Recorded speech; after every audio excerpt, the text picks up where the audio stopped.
9 जनवरी 2026 विक्रमी संवत 2082 पूस या मास महीना।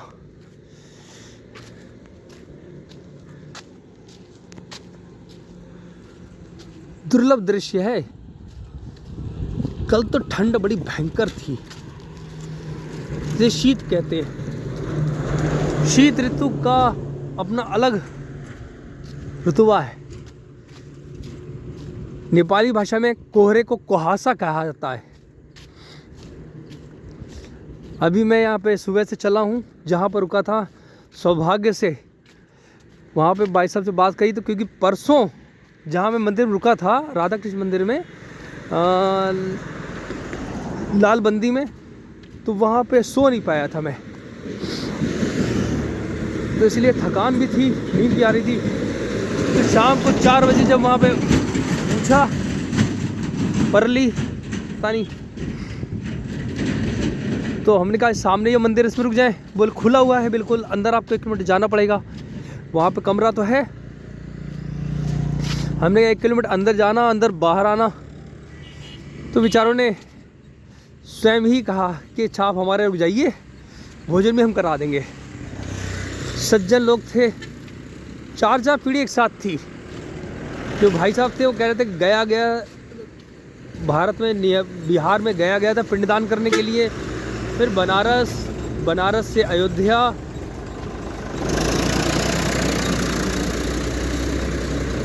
फिर उन्होंने गया के बारे में बताया था। जो वहाँ का पंडा बता रहा था कि सीता माता ने भगवान राम के पिताजी दशरथ जी को करा था पिंडदान।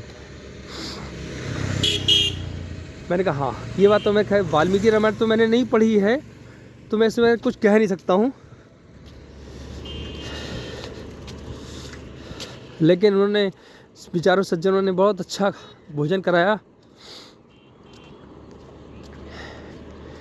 सुबह तो चला हूँ तो उन्होंने कहा था कि 8-10 किलोमीटर, कल शाम को कहा था 8 किलोमीटर, जबकि चंद्रपुर वहाँ से निकला 13 किलोमीटर। अभी चंद्रपुर पहुँचने में आधा किलोमीटर बाकी है। जो पहला पड़ाव दिखाई दिया जहाँ पे अलाव जल रहा था, मैं वहाँ बैठ गया। इतना शीतल ठंडा है, इतना कोहरा है, और कोहरे में इतनी ज़्यादा नमी है कि जो लोग गाड़ियों से चल के आ रहे हैं मोटरसाइकिलों से, वहाँ बैठ रहे हैं अलाव पर, और भाप उड़ रही सबके कपड़ों से। मेरी उंगलियाँ जाम रही थी, पैर ज़्यादा जाम हो रहा था। फिलहाल मैंने बैठ के खूब आराम से संतुष्टि पूर्वक 2 चाय पी, फिर एक रमपम यहाँ पे चलता है नेपाल में, उसमें पानी मिला दो, चाहे ठंडा हो गर्म हो कोई फ़र्क नहीं पड़ता, गल जाए। उसमें मसाला पड़ा होता है अच्छा खासा, खा लो, वो नाश्ता अच्छा है। और क्या करूं।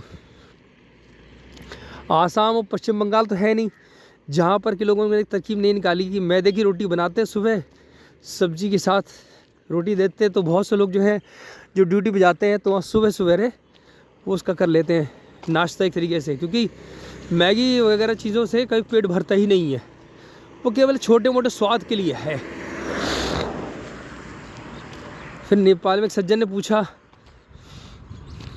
बालकों ने पूछा, मैंने बताया कि 12 ज्योतिर्लिंग 4 धाम की पदयात्रा है, 8000 किलोमीटर चल चुका हूँ अब तक मैं।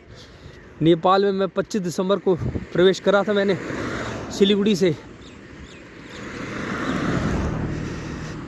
बहुत ठंडा कोहरा है, और कोहरे में बहुत ज़्यादा भाप है। सुबह मुझे कपड़ा भी नाक पे रखना पड़ा, क्योंकि पानी की बूंदें श्वास नहीं चली आती तो ज़्यादा दिक्कत करती हैं वो। भाई लोगों ने पूछा भी, सज्जन लोगों ने, कि क्या फ़ायदा इस पदयात्रा का।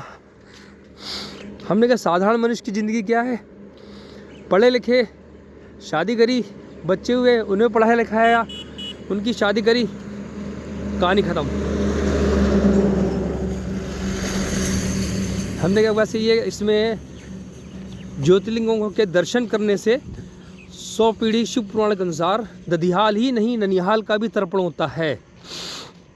दूसरी बात कि पैदल चलने में अलग अलग जगहों पे जाने पे अलग अलग भाषा सीखने का मौका मिला, लोगों से संबंध बने, और सब भले लोग मिले।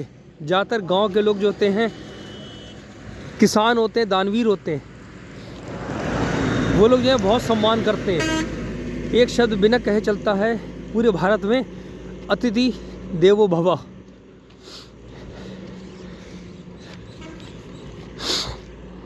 फिलहाल मुझे तो सभी अच्छे लोग मिले, सबके व्यवहार एक से एक। और एक बात जो सीखने को मुझे मिली कि कैसे जाने अनजाने व्यक्ति को आप सम्मान पूर्वक भोजन भी कराएं, खिलाएं पिलाएं भी। मैं ज़्यादातर लोगों को मना करता हूं कि पैसे मत दो, क्योंकि पैसे से व्यक्ति कौन अच्छा है कौन गलत है आपको नहीं जानकारी है। एक आध जगह शिकायत सुनी भी थी, लेकिन यह कि बहुत से लोग कहते हैं नहीं हमने भगवान को दान करा है, आपको नहीं किया है, आप भोजन पानी कर लीजिए इसका, बस यही समझ लें। मतलब व्यवहार इतना अच्छा तरीके से होता है कि आप खुद संकोची हो जाएंगे। पैसे लेने को हर आदमी तैयार हो जाएगा, लेकिन जो है जिस प्रकार से लोग दान करते हैं ना, वो आपको संकोची बना देगा। ये बात मैंने सीख ली।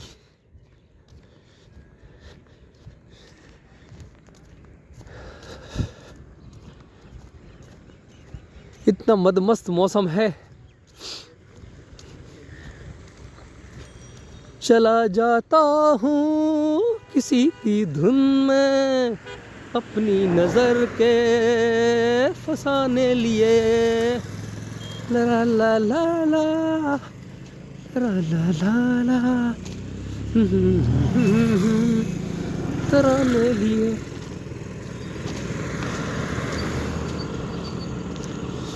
अब इतनी बातों में अपनी धरती की चर्चा न करूं तो अन्याय है। इतना सुंदर दृश्य अनुभव हो रहा है, वायु में सुगंध चारों तरफ बिखरी हुई है, सुंदरता चरमोत्कृष्ट है। केवल भारत भूमि में कह सकता हूँ, नेपाल भी इसका एक भाग कह सकता हूँ। सुंदरता 12 महीने 12 ज्योतिर्लिंग और 12 मौसम होते हैं भारत में।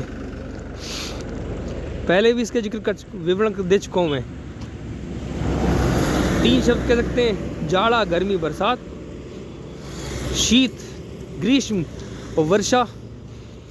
शीत ग्रीष्म वर्षा के बीच में जो मध्यकाल होता है परिवर्तन का, वो 3 होते हैं, तो कुल 6 मौसम हुए। फिर धीमे धीमे तीव्रता बढ़ती जाती है, धीरे धीरे तीव्रता घटती जाती है। इसका अर्थ ये है कि 12 मास में 12 मौसम। जय भवानी।